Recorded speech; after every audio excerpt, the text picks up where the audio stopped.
Now I just have to do a quick little video here. Something that has been not an option in Samsung phones for so long is the ability to use the flash button at the light. This is the problem with all my Sony phones. They all had this feature, everything up till Samsung. They took it away at some point. I just did an update and I can do this again. This is what I should have done all along, but thank you for bringing it back. So yes, thank you, Sony. Okay, we're going to turn some lights on here. Now, I snuck away for about half an hour. While I was away, the postie dropped something on my doorstep. Now, I know exactly what this is, and I've been expecting it. Now, this video will serve two purposes. Firstly, this will go on my monthly donations and deliveries video. The other one, because this is a sponsored delivery, there will be a separate unboxing video as well. So this will probably be the intro to both of them. So let's have a look at what we have in here. This is something I've been looking forward to, and I was pretty shocked that Radio Code agreed to send me this box. And apparently they gave me a bonus as well. So let's have a look at what the bonus is first. This is a protective capsule, PCU one. I like how they're taking the semi-military style with this. So this I've been curious about. So let's have a look. I was just taking a quick moment to read. A nice bit of plastic here. It feels like a very professional container. This feels very solid and metallic. Okay, so we have a little container here. So this, I'm not sure what this is meant to be. Is this meant to be a sample container? It's produced in Cyprus by Radio Code. I like this orange tube. This is something I'm going to put somewhere in my favorites. So this is clearly threaded. Let's have a look. It's aluminium for sure. Alright, so this looks like a sample container, and it is it's quite solid. It's quite weighty aluminium too, so it looks like it could be quite solid and probably going to dampen lower energy radiation just a little bit. And there's even a rubber seal around here as well too, so that's nice. I appreciate that. That is definitely good if I happen to be in the field. Although one thing I will do, looking at how that O-ring just had a little bit of a hiccup there, I'll put a little bit of plumber's grease on that O-ring. O-rings, no O-ring has a true seal unless it's properly lubricated, but that will help. And it's definitely machined. I can feel the ridges, so this has been lathed. It's got proper ridges, so this might even be hand machined, but it looks wonderful. Right, what else have we got? Now this, I can tell you what this is going to be. This is going to be a Radio Code 0. Now this is somewhat different to their previous ones, and we have more stickers. I have a few stickers. You'll notice some of them showed up in the background here. Now this is the Radio Code 0. This is their high range meter. We've got our factory seal on the boxes. It's USB-C, Bluetooth, Google Play and Apple Store compatible. This is their new box, which looks pretty cool. It's semi sort of transparent artwork. I find it just amazing that they trust me to have a look at their equipment, and they give me no real requirements on this. So this is an RC 410 0000509. So you have a look. Now this should open a bit like an iPhone box. If we get it right, it should drop out like that. We have the QR code that shows you a link to the Radio Code space that you can link it up with, and how to set it up. We have a user manual on the top, the Radio Code 0 information, which is in a little foldable section in multiple languages. We have again actually fairly reasonable USB-C leads that have been including with these, which are good and they are data capable. Now let's have a look at this initial looks at it. Okay, so it feels it's the same form factor as the Radio Code 110. It feels a little bit lighter actually. I have a 110 and I have several others as well. I have a 103 and a 101. So we'll have a look at this in a minute. Let's just fire this up actually. Let's have a quick look here. Is it going to be charged enough to fire up? It is. Same sort of sound effects, but different text on the front, which because I guess because these are a little difficult to determine the differences in models just by looking at them, because they do the efficient thing and use the same housings for different models. This pretty quickly distinguishes it as a Redicode 0. From what I've seen, these don't do spectrometry, because I think this is a plastic scintillator, and so there's a few different features in here. So I'm not seeing spectrum, and we have somebody at the door, namely a postie, so we'll talk to them in a second. Alright, so I'm going to cut this short for the donations and deliveries video. I'm going to do a dedicated unboxing where I go into a bit more detail about this later on. So we'll see what else shows up. Alright, it's the start of, what is it, April? Okay, where's all my buttons? I've forgotten which ones. It's too many April Fool's Day jokes. There we go. So we're doing donations and deliveries. This is a recent purchase. Probably don't need that switch. Yeah, it's pretty simple enough. I've done a couple of videos on sensor lights before, and they seem to be very oddly popular. Now, these are the cheapest of the cheap you can buy from Bunnings, and they're quite junk. But I find often with these, the relay fuses, and I think they're trying to, they normally put halogens on these, and it cooks them. The relay contacts just weld shut, and it buggers them up. So this one is not wide, but they give you LED globes for these. I'm curious, did they give me one or two? They gave me 2 globes. Okay, that's pretty cool. 2 globes. The other one I've got's only got 1. They're very light, obviously. Nothing much in there. It's just a big diffuser. Some Edison sockets with ceramic, very crudely made ceramic fittings. Yep. What's it say? When fitting, globes do not over tighten. Yeah. Because they're cheap fittings. But yeah, the entire relay and everything is inside this box. And it's just not up to the task of switching 200 watts of lights. This says max 150 watts. They may have put an even smaller relay. The one of these I have up, Dave Fair from Overshed Services come down, and I handed him an extension lead to run a welder off. Didn't realise the extension lead was on the same power board as this, and I think it kind of, the back EMF kind of upset the sensor in it. But yeah, pretty interesting. Not already wired. It's got a waterproof grommet, but this will drop in place, so hopefully that works. Anyway, we will see what else we get. There is no specs on those light globes. There is a piece of paper. It's going to probably be a fairly quiet deliveries month. I've been having to dial back the budget a bit, largely because of diesel prices and a bunch of other things. So yep, there's all the general stuff in here, nothing about the light globes. Okay, and just the warranty form, really. Okay, so we'll see when something else shows up. Right, a couple more deliveries arrived. Nothing amazing. Got a bit of silicon mounting tape and a USB micro belay cable. Because my child my apprentice keeps ruining them. I'm not sure how she does it, but she's done it all her life. The little hooks here that sit up, she like wrangles them around and they go flat. Let's find one she's bugging. I think it's on my cable rack here. You can probably see the difference in these two cables. And if we look at it side on, see what's missing there? She's flattened it out and she's twisted this sideways despite me saying don't wriggle the cable. She's just too impatient to rip it out. And I can sort of fix those clips, but by the time I do it, it's better off just to replace the cable. Okay, some more deliveries arrived. We have an 18650 cell that I paid about 15 bucks for. We'll see what that's for in a minute. We have a battery bank that is a cheapie, and it's our local $2 shops changing hands, so they're changing all the stock, and they had these for half price. So I paid probably about $7 for this. That's about on par with what I would have got it out of China for. This is going to be useful for a project I'm working on.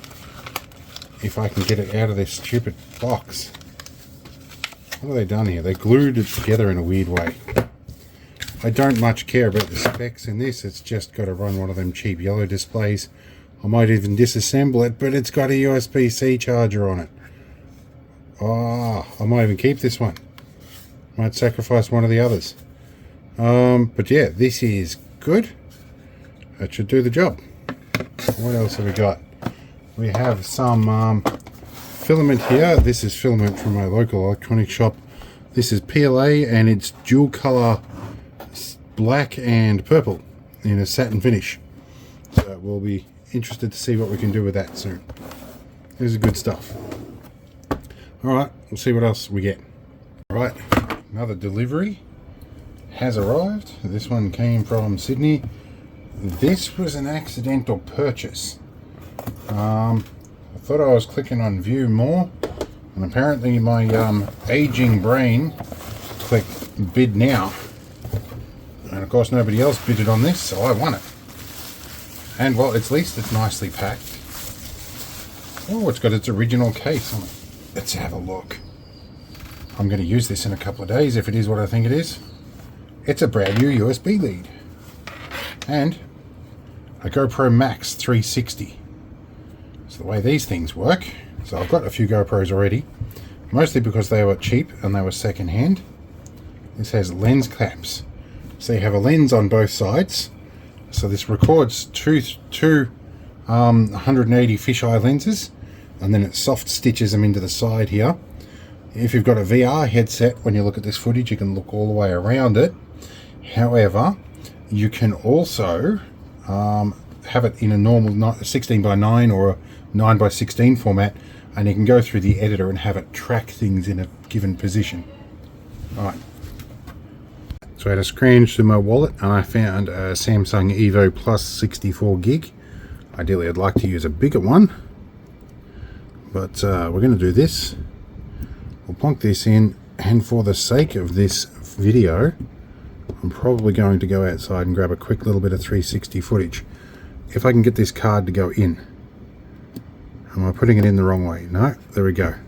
Just had to go in a long way. So yes, definitely is a deep recess for that card. We'll charge it up. We're going to give this a quick test run.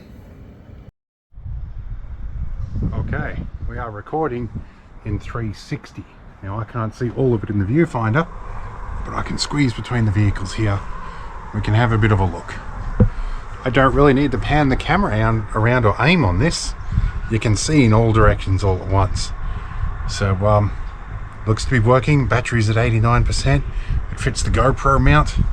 Hopefully the audio's alright. We have 360 footage. Strange not being able to see myself in the viewfinder. Anyway, back inside. 72 hours later.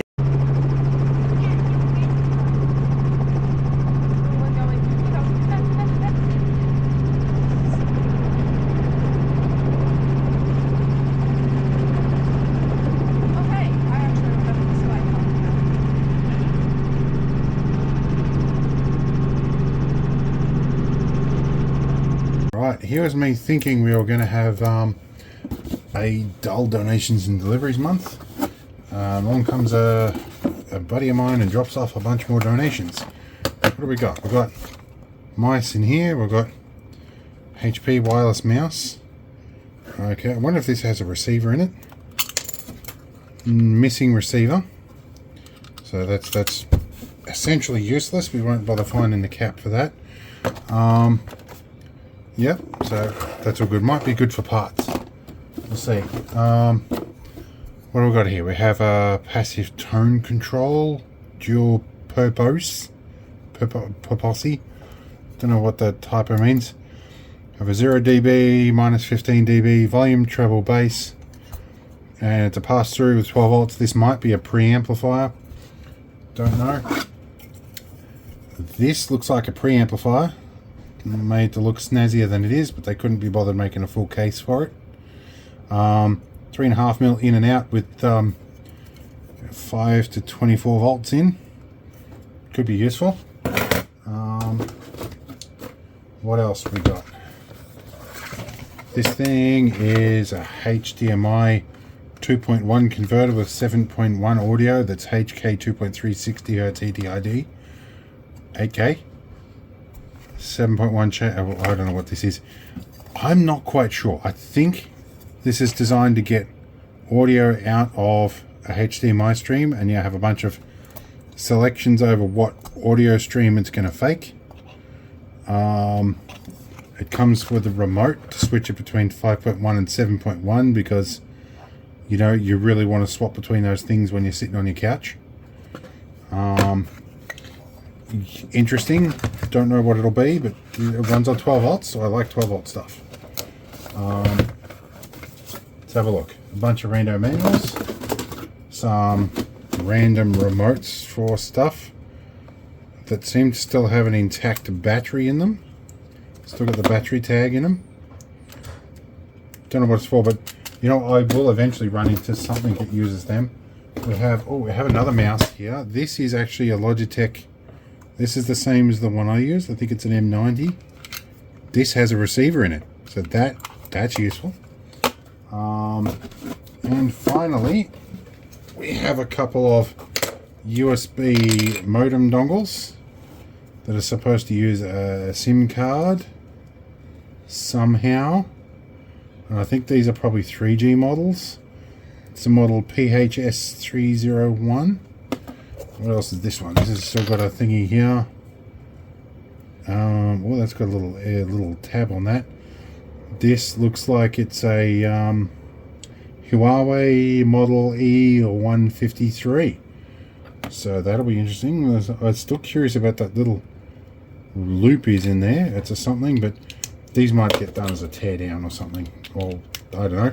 We'll do something with them. This is an amplifier. Maybe what these are for. But this is about the same quality as the amplifier that I'm using at the Light and Sound Show at the museum. And it runs on 12 volts or also mains. So this could be a solution to a problem I do have at the museum and need to fix in the next couple of days. This will also take up to 16 ohm speakers. So while we have 4 channels on it, I am planning to go quadraphonic.